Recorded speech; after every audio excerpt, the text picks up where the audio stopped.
Hello there. Today I have a very interesting topic for you. Starfield is a game that promises to take you to the stars, but some players say it takes them to the same old places. In this video, I'm going to show you why I think Starfield is a disappointment and how it relates to a psychological concept called saturation. And if you stick around to the video at the end, I'll also show you how another concept called flow can make or break your gaming experience. Before we do that, I want to thank you all for your amazing comments and feedback on my previous videos where I covered why Baldur's Gate is so addictive. I really appreciate your support and engagement, and I also want to give a shout out to one of my viewers who inspired me to make this video about Starfield from their comment. If you have any suggestions or requests for future videos, please let me know in the comments below. Now, back to Starfield. Starfield is a sci-fi role-playing game developed by Bethesda Game Studios. The game is set in the 24th century where humanity has colonized the stars and formed various factions and alliances. Starfield allows the player to explore a vast, open-world galaxy, customize their own spaceship, and interact with different races and cultures. Sounds amazing, right? Well, not everyone thinks so.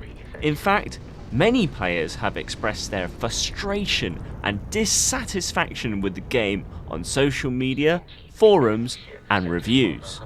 The game has received mixed ratings from users on Metacritic, with an average score of 6.6. Some of the common complaints that users have mentioned are that the game has a lot of repetitious areas and assets that make exploration feel dull and uninspiring. For instance, many planets have barren rocks with little to no life or variation. Some outposts and caves are procedurally generated and look very similar to each other. Some enemies and items are recycled from previous Bethesda games, such as Fallout and Skyrim.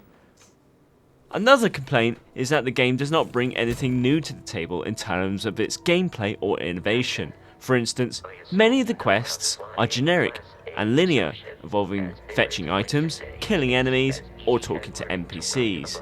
Many of the mechanics are familiar and outdated, such as the combat system, the inventory management, and dialogue options. Many of the bugs and glitches are persistent and annoying, affecting the performance and immersion within the game. But why do these things bother some players so much? Well, this is where the psychological concept of saturation comes in. Saturation is the point at which new data or experiences no longer add value or interest to the observer. It is often used in qualitative research to determine when enough data has been collected to answer a research question.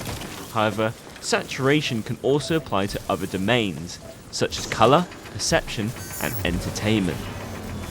In entertainment, saturation refers to how fresh or original a piece of media is. A piece of media can become less saturated by avoiding repeating and copying elements from other media.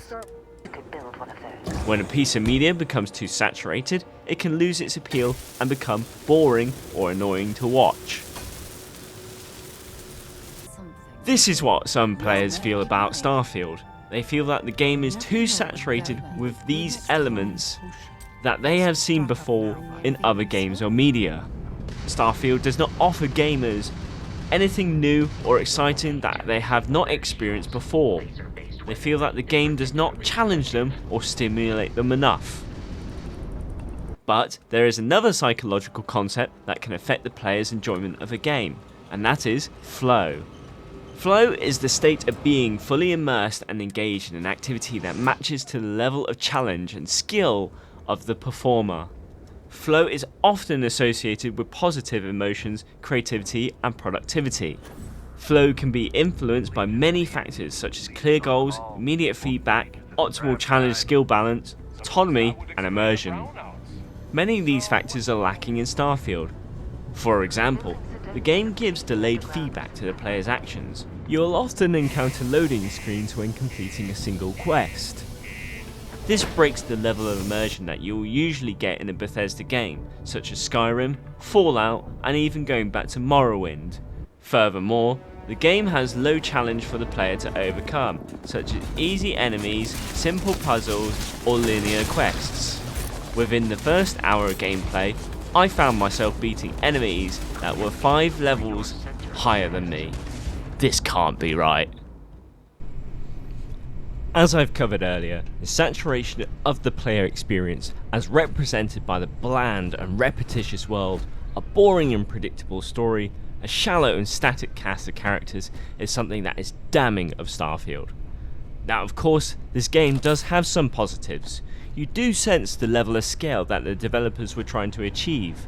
Further, that comfy, familiar feeling is best achieved if you were to follow the main storyline, the faction or side quests, satisfying that craving for a very familiar action RPG. But that's all of the positives. Most of the features feel dull and pointless, and give off a feeling of an unfinished game. Of course, down the line, the modding scene and future DLCs might address these issues, but as a finished product that's on the shelf right now for you to buy, the features offered by the game are a half-completed amalgamation of everything in the last 15 years. And I think that these aspects, along with the lack of flow and sense of oversaturation, explain why this game's got such a mediocre score. In this video, I've covered the main concepts of saturation and flow, and how they affect the player's perception of Starfield. So, what do you think? Is Starfield a game that suffers from saturation and a lack of flow? Let me know in the comments below.